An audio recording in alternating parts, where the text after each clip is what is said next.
right, we're here with Evergreen Speedway Weekly News, our weekly segment with our driver profile. We are here at Nat and Amy Barber's place, the home of the defending 2016 mini stock champion, the 65 car of Nat Barber. And Nat, thanks for coming on the show. We're glad you're here with us. Let's talk about, kind of how you got started in racing and why you race at Evergreen Speedway. I started going to Evergreen Speedway in 1981, believe it or not. So I've been there for quite a while. My father started racing in 1982 in the old FSCRA club. My brother started racing after that in the mid 80s, and then I started racing in probably the early 90s, and I started racing on my own, all by myself, pretty much in 1994, and been doing it ever since. So yeah. You know, you're coming off a great season, a very emotional season. You won the championship last year. At the beginning of the year, lost a good friend and fellow racer Bob DeYoung. And, early on in the year, you talked about how you're racing in honor of him. But it turned out to be kind of a magical season on the track and kind of off the track as well. Let's talk about that a little bit. Yeah, me and Bob actually, when we first started racing against each other in the late 90s, we absolutely hated each other, which was kind of funny. Whenever there was some sort of incident, it was usually between me and Bob. But we didn't know each other. And once we started to know each other, get to know each other really better, we realized that we were like the same person, basically. We love hunting, fishing, hanging out, race car stuff. So we kind of overcame that, and Bob went through a health issue of his own for a while, and he was a different person after that. We grew up more mature, and we just, all of a sudden, we became best friends. And so actually last year, we had the plan that me and Bob were going to race each other for the championship with basically both cars right here, and my buddy Ben crewing on both of them. So we were really looking forward to that, and it was going to be really cool. And then Bob passed away, and that Julie needed some help with getting rid of some of his stuff, his car, his trailer, and all that. So I was helping out Corey, Bob's son, with that. And we brought his car out there on opening night just to do the memorial lap for Corey to drive it. And then my car broke. And it seemed like it was just like meant to be. Like, okay, I got to jump in Bob's car now. And went out there and won that race. And honestly, about lap 20, I was done. For whatever reason, I just physically was tapped. And then I felt Bob's big giant foot reach in and push down the gas pedal a little harder. And oh man, it still chokes me up. And I won that race because Bob made me win that race. And then after that, Corey came to me the next week and we talked about it. And I switched my number to Bob's number, and we totally redid the car. And then it was crazy because after that, we became way more of a tight-knit unit. We weren't just a crew, we were a family, and racing was way more fun and way more laid back, and it showed in our results. And we went with it, and man, it was an awesome year, and couldn't have done it without Bob.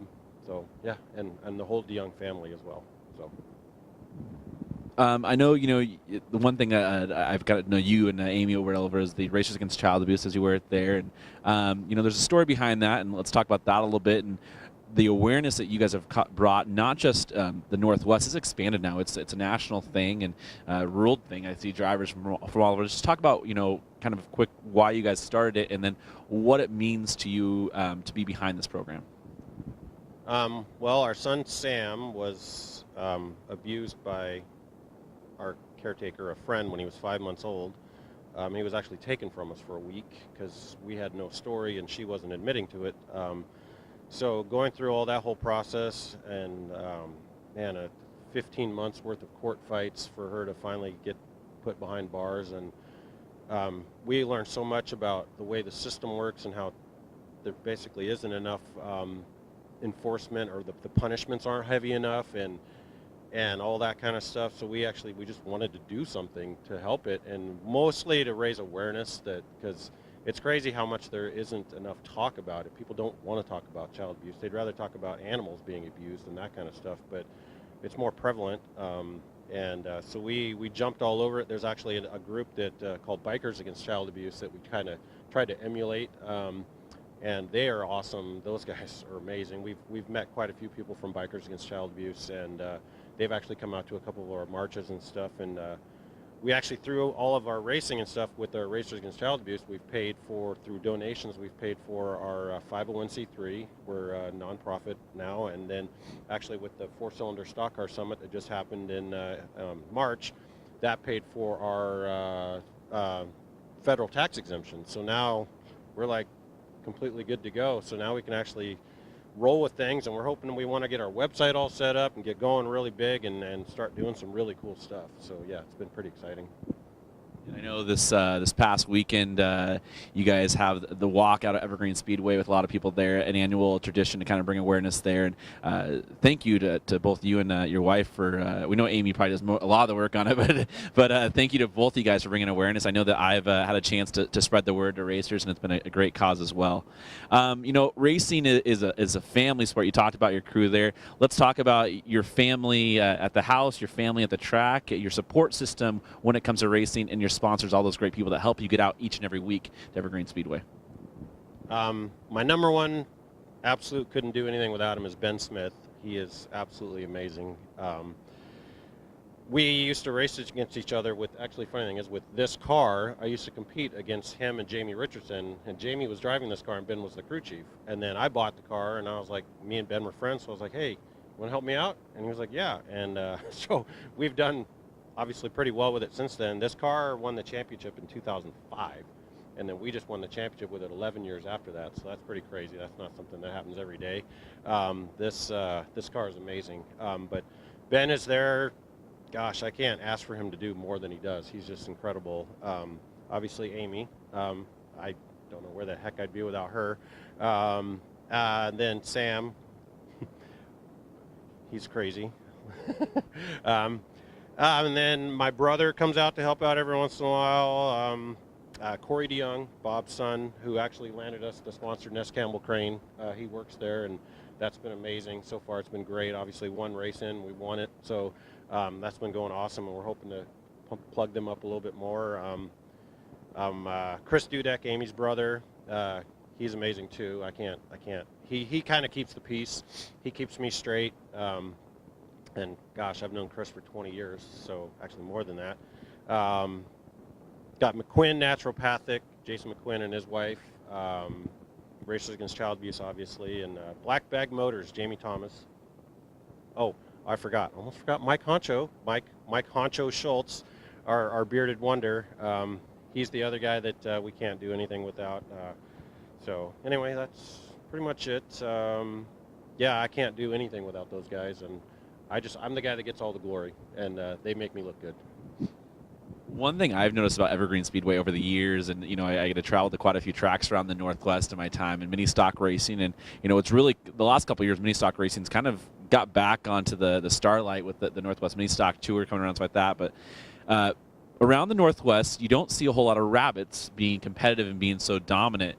You know, you see them race here and there. You know, it's mainly a Mustang, or you know, back in the day it was the Pintos.